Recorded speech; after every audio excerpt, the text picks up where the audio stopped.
Salut les amis, je suis convaincu que vous allez bien. Je suis Ange Brice Niaba, bienvenue sur ma chaîne Éduquer ses finances.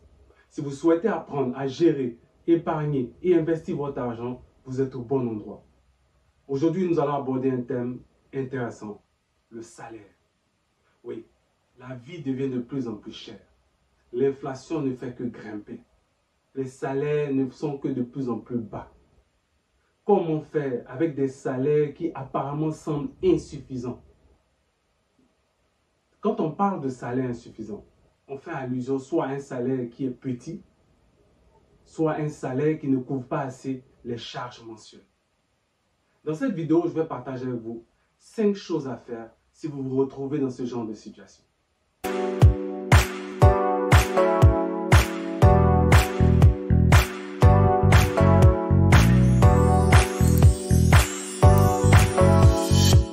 Que faire lorsque le salaire est insuffisant? Numéro 1, rendre grâce à Dieu. Oui, l'argent aime les gens reconnaissants.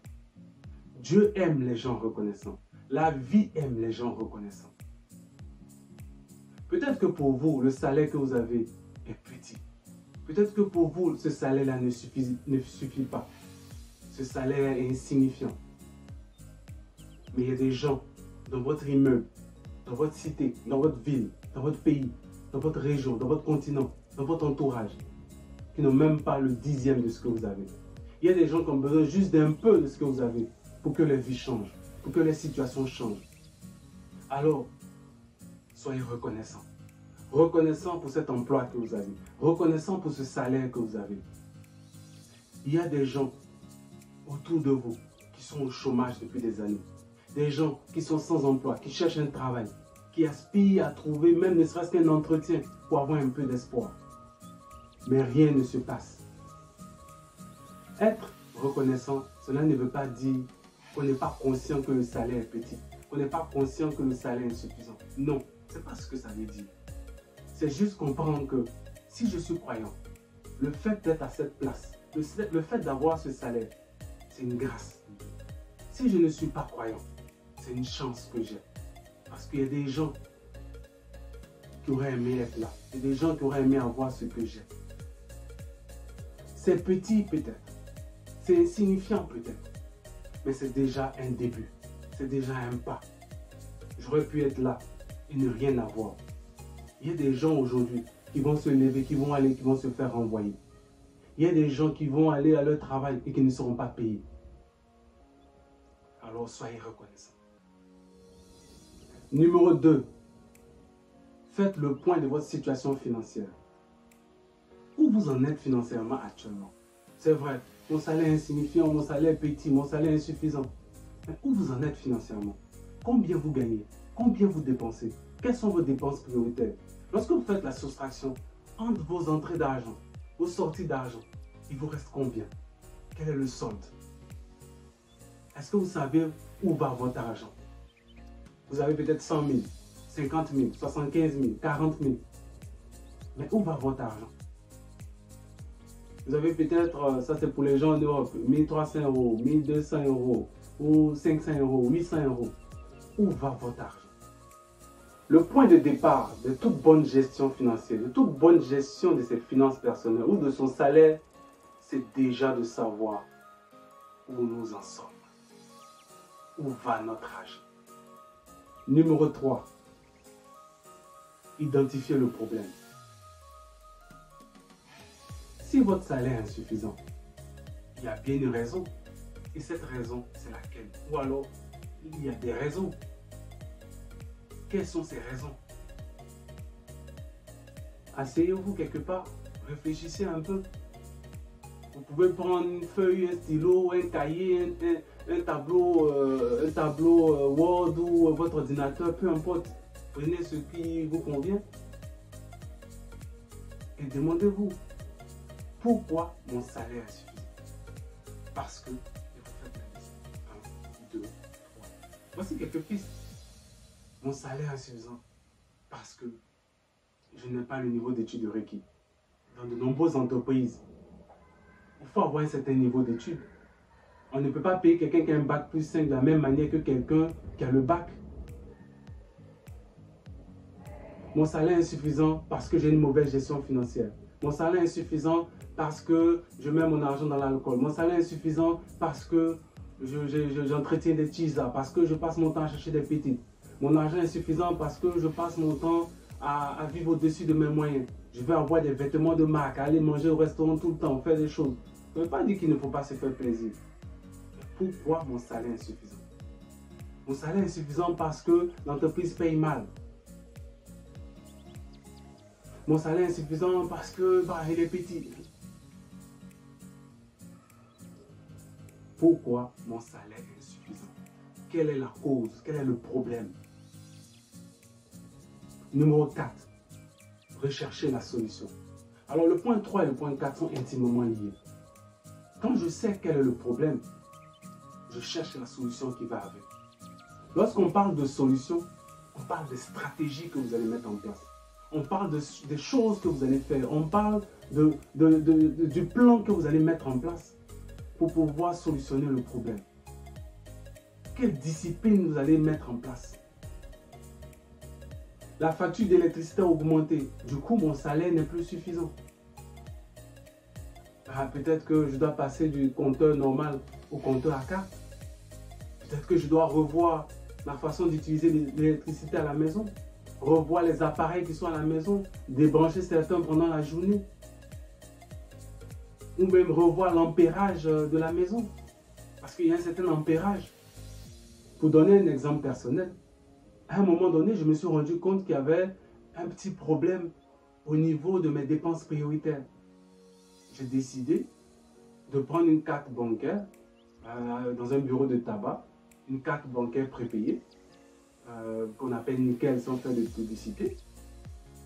Et sur cette carte, chaque mois, je vire l'argent nécessaire pour toutes mes dépenses prioritaires. Et sur mon compte principal, il ne reste que l'argent qui va me servir à mon épargne, à me faire plaisir peut-être de temps en temps, à ma dîme, mes offrandes, à certaines choses, mais pas mes dépenses. Et du coup, j'ai une visibilité. D'un côté, je vois toutes mes dépenses, donc ce que je peux réduire, ce que je peux supprimer, comment je peux gérer ces dépenses. Et de l'autre, ce qui me reste, en fait, c'est mon reste à vivre. Et c'est vraiment ça que je prends pour m'en sortir. Donc vous aussi, vous pouvez faire pareil. Peut-être ouvrir un deuxième compte uniquement dédié aux dépenses. Ou alors un compte mobile money, un compte bancaire. Ou alors un compte mobile money dédié aux dépenses. Peut-être prendre des enveloppes, un coffre-fort, une caisse. Peu importe. De trouver un moyen de pouvoir bien gérer votre argent. Ça, c'était juste un exemple qui me concernait. Mais quel est votre problème et quelles sont les solutions que vous avez trouvées au problème? Numéro 5. Diversifier vos revenus. Oui. Lorsque le salaire est insuffisant, très souvent le conseil qu'on nous donnera, c'est oui, il faut réduire tes dépenses. Il faut réduire tes dépenses. Oui, il y a des cas où peut-être on ne peut pas réduire les dépenses. À ce moment-donné-là, il faut avoir des revenus complémentaires. Il faut diversifier ses revenus. Vous ne pouvez pas dépendre uniquement du salaire. Si vous vous retrouvez dans cette situation, voici 2 astuces. Parce que dans ce genre de situation, on ne peut pas parler d'investir. La première chose, première astuce, qu'est-ce que je sais faire? Une chose que je fais bien, ou des choses que je fais bien pour lesquelles ou pour laquelle on pourrait me payer, les gens pourraient me payer. Et là, on va plus vers les talents. Vous êtes peut-être professeur, mais vous savez bien parler. Vous pouvez être MC. Les baptêmes, les mariages, les anniversaires, les événements de la ville. Ça fait rentrer de l'argent dans votre poche, en plus du salaire. Vous savez sûrement dresser. Vous savez sûrement très bien faire la cuisine. Vous savez sûrement faire des manicures, pédicures. Vous savez peut-être chanter. Qu'est-ce que vous savez faire? Une chose dans laquelle vous êtes bon, vous êtes bonne. Laquelle les gens pourraient vous payer. C'est quelque chose qui peut faire rentrer de l'argent dans votre poche en plus de votre salaire. Je ne peux pas donner tous les exemples du monde. Chaque situation est différente. Donc, à vous de voir, de regarder ce que vous savez faire et de vous lancer. La deuxième astuce, lancer un business à côté. Là, on ne vous demande pas d'être le prochain Aliko Dangote ou Elon Musk ou Bill Gates, non. Juste quelque chose, une activité qui sera rentable, qui vous permettra de compléter votre salaire. Et qui fera que votre salaire maintenant ne sera plus insuffisant. Par exemple, commencez par des trucs simples. Vente de jus, vente de glace, vente d'eau, vente de sandwich, vente de sous-vêtements, vente même peut-être de chaussures, d'habits pour enfants. Bien sûr, vérifiez d'abord que votre activité est compatible avec votre statut. Parce que je sais qu'il y a des fonctionnaires qui ne peuvent pas faire certaines activités. Ou alors en fonction de votre expérience, vous pouvez faire des formations en ligne ou en présentiel. La vente de power bank. Vous pouvez également aussi créer des chaînes YouTube si vous aimez le digital. Si vous savez faire des photographies, vous pouvez faire des propositions de photographie. Il y a tellement de choses qu'on peut faire. En résumé, si vous vous retrouvez dans une situation où votre salaire semble insuffisant, d'abord, soyez reconnaissant pour le salaire que vous avez. Ensuite, faites le point financier, le point de votre situation. Quel est le problème? Pourquoi mon salaire est insuffisant? Quelle est la solution qui va avec? Et maintenant que j'ai tous ces éléments en main, il faut que je diversifie mes revenus. Je ne peux pas continuer à dépendre que du salaire. Merci d'avoir regardé cette vidéo. J'espère que vous avez appris quelque chose. N'hésitez pas à laisser dans les commentaires ce que vous en pensez. Et à très bientôt sur Éduquer ses finances.